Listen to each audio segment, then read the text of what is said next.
what we're focusing on in the second half of this course are the prospects for perfect being theology, a conception of God that derives from Anselm, according to which God is a maximally great being or the most perfect possible being.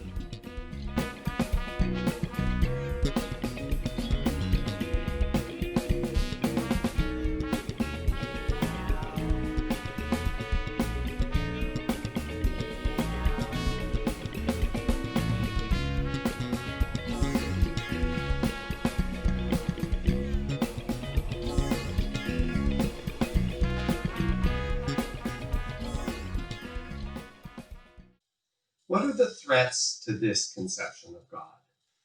The threat is that the properties or features or characteristics that you come up with on the list of features, characteristics, or properties that a most perfect being would have might not cohere between themselves, and they might not be coherent in themselves.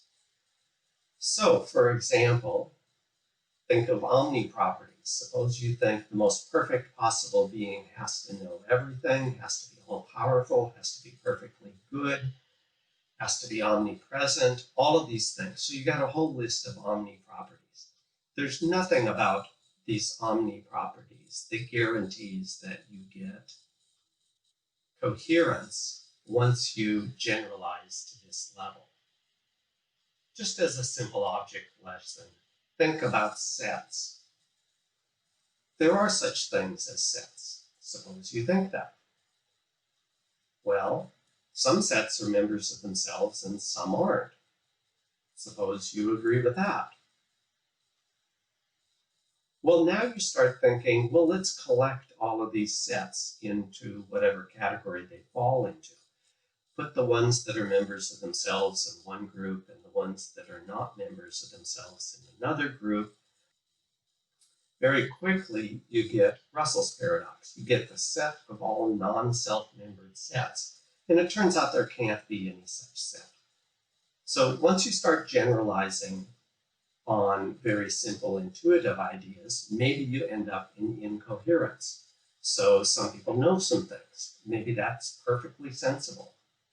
But that doesn't mean it's sensible to talk about the possibility of knowing everything. Same with power. Some things have power over other things. Some of those things that have power are agents, some of them aren't, but that's not the important thing. The important thing is, what would it be like to have all power? Is that a coherent notion?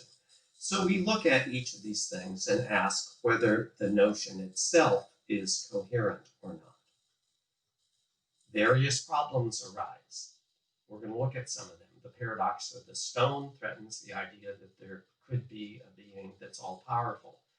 The paradox of the knower threatens the idea that there could be an all-knowing individual. So there are internal coherence issues for each of the omni-properties.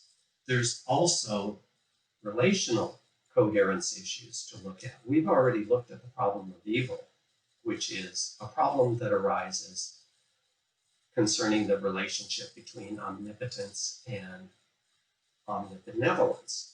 If God's perfectly good, he should want to get rid of bad stuff in the universe, and if he's omnipotent, he should be able to do so. So why is there bad stuff? Why is there suffering? Why is there pain? That's one sort of conflict. There can be other sorts of conflicts, though. Lots of these arise from properties that we haven't considered to this point. So, for example, suppose you think being a changeable being is somehow a deficiency in the thing. So you ascribe immutability to God. Well, if God's immutable, is that compatible with the other features that we find in God? For example, how are we supposed to understand omniscience if God never changes? I mean, I go from being happy to sad on occasion. It looks like in order to track that, wouldn't God have to go from being aware that I'm happy to being aware that I'm sad? Also, if God is eternal, that is, outside of time, how does he know what day it is?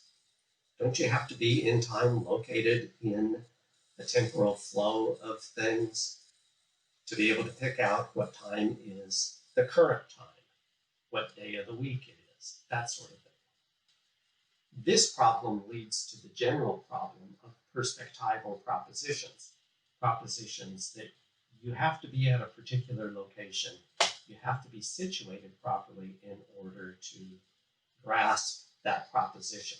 Maybe you have to be in time to know what day it is now, what time it is now. Maybe you have to be located at a particular point in space to know what's going on here. Maybe you have to be me to know whether I'm tired or happy or sad or need a drink, right? Do you have to be me in order to know those things? Now, you might think, no, you don't have to be the particular individual, just because you'll get the same proposition or thought if you just put in a name in place of the indexical word I. Well, maybe that works, maybe it doesn't. I can be suffering from maladies like amnesia, end up in the hospital, know that I'm tired, but not know that John Quanvig is tired. That's a possible state to be in. So how is it that the sentence, I am tired, and the sentence, John Quanvig is tired, express the very same thought, since I would affirm one of those and deny the other one? Or affirm one of them and just remain neutral on the other one, not knowing who this guy named John Quanvig is. What a weird name that is anyway. Okay, so lots of problems with perfect being theology, and we are focusing initially on the freedom for knowledge problem. It is one of the deepest and longest standing problems that there is.